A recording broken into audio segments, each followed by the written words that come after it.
Did you know German national sport is actually football, and in 1962, German football is going through a major change.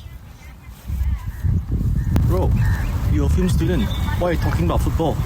Oh, yeah, in 1962 also, German cinema is also going through a major change. A bunch of new generation of filmmakers are making rebellious work that challenge the real identity of Germany. We call it the New German Cinema. Three of the most famous filmmakers are Rainer Werner, Wim Wenders, and Werner Herzog. But in order to really understand their work, we need to trace back to how New German cinema is actually formed. Yesterday morning at 2:41 a.m. at General Eisenhower's headquarters, General Jodl, the representative of the German High Command, signed the act of unconditional surrender of all German land, sea, and air forces in Europe. After World War II, Germany is split into two, West Germany and East Germany. A giant wall splits the heart of Berlin. This led German cinema to also feel disconnected. Many films of the time avoid reality and focus on safe entertainment, ignoring the major problems the people are facing. This led to many filmmakers trying to make new films. All of their work are experimental.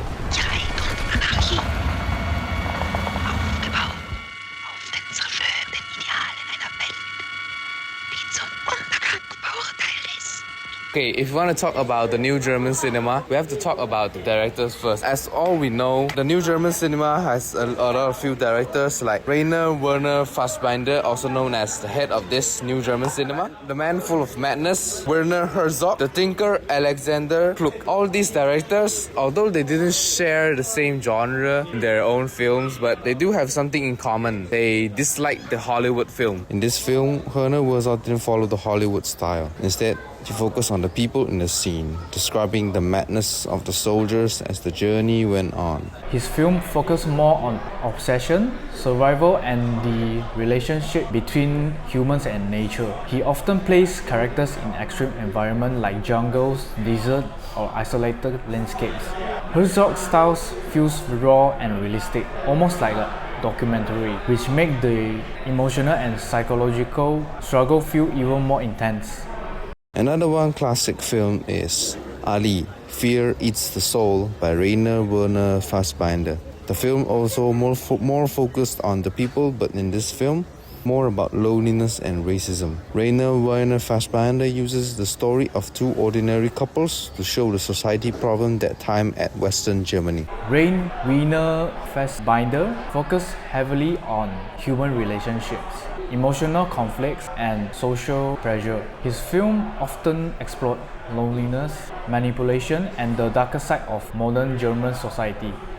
Visually, his film used melodramas inspired lighting, intense close-up, and emotionally uncomfortable scenes to make audiences feel trapped alongside the characters. Meanwhile, Wim Wenders becomes known for slower, more reflective films. He explored themes like identity, alienation, and emotional isolation.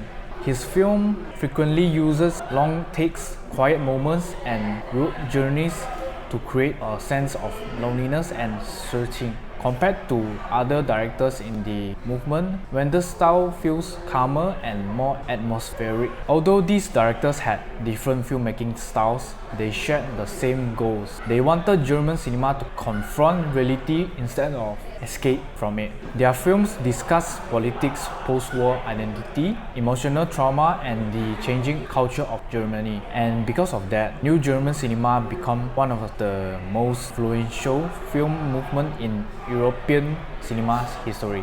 So what really made the German cinemas different than any other Hollywood films were German did not look for entertainment. They didn't strive for entertainment. What they looked for was feeling, was message that they are trying to portray to the German citizens after a post-war condition, which is not the best. You got PTSDs and more issues on work and whatnot.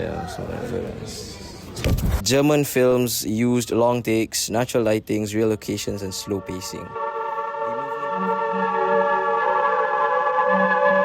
The movement often explored themes like alienation, identity, loneliness, political guilt, and also generational conflict. Another important early film was The Bread of Those Early Years. Unlike Hollywood films with dramatic heroes, this film focuses on an ordinary man living in a post-war Germany. The film explores loneliness, emotional emptiness, and also memories of hunger after the war.